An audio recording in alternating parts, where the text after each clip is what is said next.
Happy new year എല്ലാ സഹോദരങ്ങൾക്കും നമ്മുടെ യൂട്യൂബ് ചാനലിലേക്ക് സ്വാഗതം. ഭയങ്കര കൊതു ഇരിക്കാൻ സമ്മതിക്കുന്നില്ല. അപ്പോൾ എന്താണെന്ന് വെച്ചാൽ ഇപ്പോൾ വന്നിരിക്കുന്ന ഒരു വാർത്തയെന്ന് വെച്ചാൽ ഡാൻസിൻ്റെ പറ്റിയാണ് ഞാൻ പറയാൻ വരുന്നത്. അത് വിട്ടില്ലേന്ന് പലരും വിചാരിക്കും, ഇടാൻ തോന്നുന്നില്ല.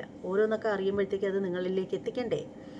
അപ്പോൾ എന്താണെന്ന് വെച്ചാൽ ഡാൻസിനെ കുറിച്ച് തന്നെയാണ് പറയുന്നത്. അതായത് കൊച്ചി കലൂരിൽ നടന്ന ഡാൻസിൽ 100 കുട്ടികളെ എത്തിക്കുന്ന അധ്യാപകർക്ക് 100 രജിസ്ട്രേഷൻ ചെയ്യുന്ന അധ്യാപകർക്ക് ഗോൾഡ് കോയിൻ അവർ പറഞ്ഞിട്ടുണ്ടായിരുന്നു. അതവിടെ വെച്ച് നമ്മൾ അനൗൺസ് ചെയ്തപ്പോൾ കേട്ടതുമാണ്. അപ്പോൾ അതേക്കുറിച്ച് ചില രഹസ്യ ശബ്ദങ്ങളൊക്കെ വന്നിട്ടുണ്ട്, ഓഡിയോകൾ. അപ്പോൾ അതൊക്കെ ഒന്ന് കേൾപ്പിച്ചു തരാം കേട്ടോ. പരിപാടിക്ക് ഡാൻസ് ടീച്ചർമാർക്ക് സംഘാടകർ വാഗ്ദാനം ചെയ്തത് സ്വർണ്ണ നാണയം. 100 കുട്ടികളെ രജിസ്റ്റർ ചെയ്യുന്നവർക്കാണ് സ്വർണ്ണ നാണയം സമ്മാനമായി നൽകുമെന്ന വാഗ്ദാനം. 8000 രൂപ വരെ വിദ്യാർത്ഥികളിൽ നിന്ന് വാങ്ങാൻ നിർബന്ധിക്കുന്ന വാട്സാപ്പ് സന്ദേശങ്ങളും പുറത്തുവന്നു. 24 എക്സ്ക്ലൂസീവ്. നമ്മുടെ ഗിന്നസിന്റെ രണ്ടാമത്തെ ഗഡുവായ പേയ്മെന്റ് 1600 രൂപ നവംബർ 2-ാം തീയതിക്കുള്ളില് എല്ലാവരും പേ ചെയ്തിരിക്കണം. രണ്ടാമത്തെ ഗഡു പേയ്മെന്റ് ചെയ്ത് കഴിഞ്ഞാലേ നിങ്ങൾക്ക് കോസ്റ്റ്യൂം കിട്ടാൻ സാധിക്കും. അതുകൊണ്ട് നവംബർ 2-നുള്ളിൽ രണ്ടാമത്തെ പേയ്മെന്റ് പേ ചെയ്ത് കഴിഞ്ഞാൽ നിങ്ങൾക്ക് കോസ്റ്റ്യൂം കിട്ടിക്കഴിഞ്ഞാൽ അതിന്റെ പിന്നെ ബ്ലൗസ് സ്റ്റിച്ച് ചെയ്യാനുണ്ട്. അതുകൊണ്ടാണ് അത്രയും പെട്ടെന്ന് ആയിക്കഴിഞ്ഞാൽ നിങ്ങൾക്ക് നല്ലത്.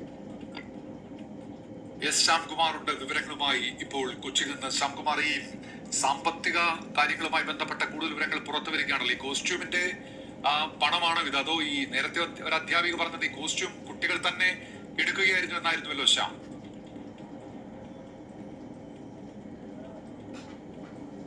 ഉന്മേഷ്, ഈ കേസുമായി ബന്ധപ്പെട്ട് കുട്ടികളുടെ കയ്യിൽ നിന്ന് പണം വാങ്ങിയതിനെ കുറിച്ച് പ്രത്യേക സംഘം അന്വേഷിക്കുമെന്ന് കമ്മീഷണർ പറഞ്ഞിരുന്നു. കൊച്ചി സിറ്റി പോലീസ് കമ്മീഷണർ പറഞ്ഞിരുന്നു. അതിന് പിന്നാലെയാണ് ഇപ്പോൾ ഈ കുട്ടികളുടെ കയ്യിൽ നിന്ന് വാങ്ങിയ പണത്തിന്റെ കൂടുതൽ ട്രാൻസാക്ഷൻ ഡീറ്റെയിൽസ് വരുന്നത്. അതായത് 7000-8000 രൂപയ്ക്ക് ഓരോ കുട്ടികളുടെ കയ്യിൽ നിന്നും വാങ്ങിയിട്ടുണ്ട്. അത് അവരുടെ ഗ്രൂപ്പിൽ തന്നെ ആ മെസ്സേജുകൾ കുട്ടികളുടെ കയ്യിൽ നിന്ന് വാങ്ങിയ പേരും പണവും സഹിതം അതിന്റെ 7000-8000 അങ്ങനെ എഴുതിയിട്ടിട്ടുണ്ട്. തരാനുള്ള കുട്ടികളുടെ പേരുകളും അതേ ഗ്രൂപ്പിൽ എഴുതിയിട്ട് അവരെ സമ്മർദ്ദത്തിലാക്കുന്ന ഒരു നടപടി കൂടിയാണ് ഇതിലുണ്ടായത്. ഇതിനു പുറമെ 100 കുട്ടികളെ രജിസ്റ്റർ ചെയ്യിക്കുന്ന അധ്യാപികയ്ക്ക് സ്വർണ്ണ നാണയം എന്നുള്ള ഒരു സമ്മാനമാണ് ഈ സംഘാടകർ മുന്നോട്ട് വെച്ചിരുന്നത്. അങ്ങനെ സ്വർണ്ണ നാണയം കിട്ടും എന്നുറപ്പായ ടീച്ചർമാർ കൂട്ടത്തോടെ പല സ്ഥലങ്ങളിലും കുട്ടികളെ രജിസ്റ്റർ ചെയ്യിക്കുകയായിരുന്നു. എന്നിട്ട് അത് വാട്സാപ്പിലൊക്കെ DPI ആ ഫോട്ടോ, സമ്മാനം സ്വർണ്ണ നാണയം കിട്ടി എന്നുള്ള ഫോട്ടോ ഇടുന്നതും ഒക്കെ ഉണ്ടായിരുന്നു. അതിന്റെയും സ്ക്രീൻഷോട്ടുകളും അതിന്റെ ഈ ഗ്രൂപ്പിൽ പങ്കുവെച്ച ചിത്രങ്ങളും ഒക്കെ ഇതെല്ലാം സംഘാടകർ തന്നെ പങ്കുവെച്ചതാണ്. ആ ചിത്രങ്ങളും ഒക്കെയാണ് നമ്മളിപ്പോൾ പുറത്തുവിടുന്നത്. ഏതായാലും കുട്ടികളെ എങ്ങനെയൊക്കെയാണ് ഈ പരിപാടിയുടെ പേരിൽ സാമ്പത്തികമായി ചൂഷണം ചെയ്തത് എന്നതിന്റെ തെളിവുകൾ കൂടിയാണ് പുറത്തു വരുന്നത്. ഒരു പരിപാടിയിൽ പങ്കെടുക്കാൻ ആദ്യം ഒരു എമൗണ്ട് പറയുക, പിന്നീട് പലതവണയായി പറഞ്ഞ കുട്ടികളെ സമ്മർദ്ദത്തിലാക്കുക, അവർ പറയുന്ന പൈസ കൊടുക്കാൻ നിർബന്ധിതരാക്കുക. അതിനു പുറമെ ഈ സംഘാടകരായിട്ടുള്ള ടീച്ചർമാർക്ക് സ്വർണ്ണ നാണയവും പണവും നൽകിയെന്ന് തന്നെയാണ് പറയുന്നത്. പക്ഷെ പണം എത്ര ടീച്ചർമാർക്ക് കിട്ടിയിട്ടുണ്ട് എന്നത് സംബന്ധിച്ചൊരു വ്യക്തത വന്നിട്ടില്ല. ഏതായാലും പ്രത്യേക സംഘം ഈ കേസ് അന്വേഷിക്കുമ്പോൾ കുട്ടികൾ ഏതൊക്കെ തരത്തിലുള്ള മാനസികമായ സംഘർഷങ്ങളാണ് അനുഭവിച്ചതെന്നുള്ളതിന്റെ തെളിവുകൾ കൂടിയാണ് നമ്മൾ പുറത്തുവിടുന്നത്. ഇത് വാട്സാപ്പ് ഗ്രൂപ്പിൽ ഉണ്ടാക്കിയായിരുന്നു ഇത് ചെയ്തിരുന്നത്. അപ്പോൾ ഈ വാട്സാപ്പ് ഗ്രൂപ്പ് പിരിച്ചുവിടുകയും ചെയ്തിട്ടുണ്ട്. ഏതായാലും സംഘാടകരുടെ ഭാഗത്ത് നിന്ന് ഉണ്ടായ നിയമവിരുദ്ധവും അനധികൃതവുമായ പണപ്പിരിവിന്റെ തെളിവുകൾ കൂടിയാണ് ഇപ്പോൾ പുറത്തു വരുന്നത്. ഉന്മേഷ്, സാമ്പത്തിക തട്ടിപ്പ് സംബന്ധിച്ച കൂടുതൽ വിവരങ്ങൾ ഈ മണിക്കൂറിൽ പുറത്തു വരുന്നു. എസ് ശ്യാംകുമാറാണ് വിവരങ്ങൾ നൽകിയത്. കേട്ടില്ലേ, ഇതൊക്കെയാണ് കാര്യങ്ങൾ.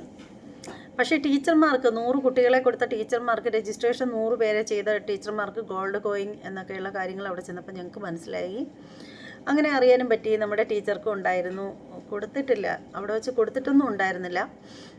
പിന്നെ നമ്മളിൽ നിന്ന് നമ്മുടെ ടീച്ചർ അങ്ങനെ എപ്പോഴും പൈസയൊന്നും മേടിച്ചിട്ടൊന്നുമില്ല. 3500 രൂപ രജിസ്ട്രേഷൻ ഫീസ് മേടിച്ചിട്ടുണ്ടായിരുന്നു. പിന്നീട് വസ്ത്രത്തിനൊന്നും പറഞ്ഞിട്ടൊന്നും മേടിച്ചതായിട്ട് എൻ്റെ അറിവിലില്ല. എൻ്റെ നിന്ന് വാങ്ങിച്ചിട്ടുണ്ടായിരുന്നില്ല, അതേ എനിക്ക് പറയാൻ പറ്റൂ. വസ്ത്രത്തിനൊന്നും പറഞ്ഞിട്ടൊന്നും വാങ്ങിച്ചിട്ടൊന്നും ഉണ്ടായിരുന്നില്ല. വസ്ത്രം കല്യാൺ സിൽസിൻ്റെ വക ഫ്രീ ആണ് എന്ന് തന്നെയാണ് അന്നേരവും നമുക്ക് അവിടെ ചെന്നപ്പോഴും ഒക്കെ അറിയാൻ സാധിച്ചത്. പിന്നെ ഇതിൻ്റെ ഇടയ്ക്ക് ഇങ്ങനെ വസ്ത്രത്തിന് ക്യാഷ് മേടിച്ചു എന്നൊക്കെ പറഞ്ഞിട്ട് പലരും പറയുന്നത് എന്ന് അറിയില്ല. അപ്പോൾ അതൊക്കെ അന്വേഷിക്കേണ്ടിയിരിക്കുന്നു. അപ്പോൾ എന്തായാലും ഈ ഒരു തട്ടിപ്പാണ് ഇങ്ങനെ എല്ലാം എവിടെ തിരിഞ്ഞാലും ഏത് വാർത്തയിലും ഈ ഒരു തട്ടിപ്പിനെ പറ്റിയിട്ടാണ് പറഞ്ഞുകൊണ്ടിരിക്കുന്നത്.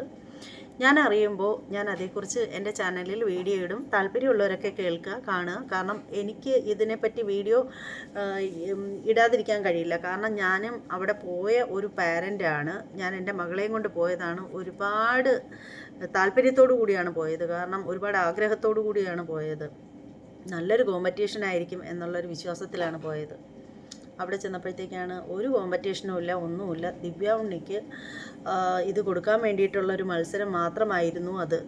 മത്സരം എന്ന് പറയാൻ പറ്റില്ല. ദിവ്യ ഉണ്ണി കളിച്ചു, കോറസായിട്ട് കുട്ടികൾ, അത്രയേ ഉള്ളൂ. അപ്പോൾ അത് കണ്ടപ്പോൾ തന്നെ മനസ്സിന് നല്ല വിഷമം തോന്നിയ ഒരു പാരൻ്റ് ആയതുകൊണ്ടാണ് ഞാൻ എൻ്റെ ഫ്രസ്ട്രേഷൻ തീർക്കാൻ വേണ്ടിയിട്ട് ഇങ്ങനെ വീഡിയോകൾ എടുത്തിടുന്നത്. ഇങ്ങനെ വീഡിയോകൾ എടുത്തിടുന്നതെന്ന് വെച്ചാൽ ഇങ്ങനെ ഓരോന്ന് കേൾക്കുമ്പോൾ അത് നിങ്ങളിലേക്ക് എത്തിക്കുന്നത്, അതാണ് വാസ്തവം. അപ്പോൾ ഇത്രയേ ഉള്ളൂ. ഇനി മറ്റൊരു വീഡിയോയുമായിട്ട് കാണാം. എൻ്റെ എല്ലാ സഹോദരങ്ങൾക്കും നന്ദി, നമസ്തേ.